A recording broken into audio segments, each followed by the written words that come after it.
പെയിൻ്റൊക്കെ ഒതുക്കി വെച്ചു. ഇനി ബ്രഷും കൂടെ ഒതുക്കി വെക്കണ്ടേ. Welcome to desk makeover series part 9.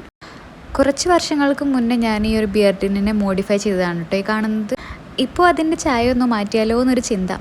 ഇവിടെ ബ്രഷ് വെക്കേണ്ട ഏരിയ ഞാൻ കുറച്ചും കൂടെ വലുതാക്കി കൊടുക്കുകയാണ്.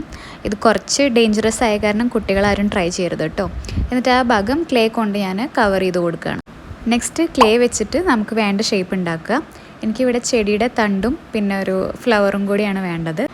എത്ര തണ്ട് വേണം അതിൻ്റെ വലുപ്പം അതൊക്കെ അനുസരിച്ചിട്ട് ക്ലേ ഇതുപോലെ ഈ ഷേപ്പിലാക്കി എടുക്കാൻ കേട്ടോ. പിന്നെ എൻ്റെ കയ്യിൽ പ്രത്യേകിച്ച് ടൂൾസ് ഒന്നും ഇല്ലാത്തത് കാരണം കയ്യിലുള്ള ടൂൾസ് വെച്ചിട്ടാണ് ചെയ്യുന്നത്. അങ്ങനെ തണ്ടുകളൊക്കെയായി. ഇനി ഫ്ലവർ മേക്കിംഗ് ആണ് കേട്ടോ. അപ്പോൾ ട്യുലിപ്പാണ് ഉദ്ദേശിക്കുന്നത്. ഓരോ ഫ്ലവറും എത്ര വലുപ്പം വേണം എന്നുള്ളതിനനുസരിച്ചിട്ട് ഈ വീഡിയോയിലുള്ളതുപോലെ ചെയ്ത് കഴിഞ്ഞാൽ നമുക്ക് ട്യുലിപ്പ് ഫ്ലവേഴ്സ് ഉണ്ടാക്കാനായിട്ട് പറ്റും. അങ്ങനെ വേണ്ടത്ര ഫ്ലവേഴ്സും തണ്ടൊക്കെ ആയിട്ട് ഞാൻ ഇതിൻ്റെ മുകളിൽ ഒട്ടിക്കാനായിട്ട് പോവാണ്.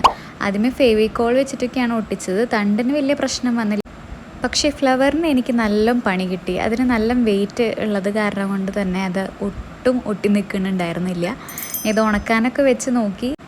ഉണങ്ങി വന്നപ്പോൾ അതിൻ്റെ ഷേപ്പൊക്കെ ആകെ പോയിട്ടുണ്ടായിരുന്നു.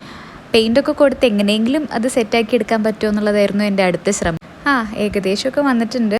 ഇനി വാർണിഷും കൂടെ കൊടുക്കാം. ഇപ്പോൾ കുറച്ച് ഇഷ്ടമൊക്കെ തോന്നുന്നുണ്ട്.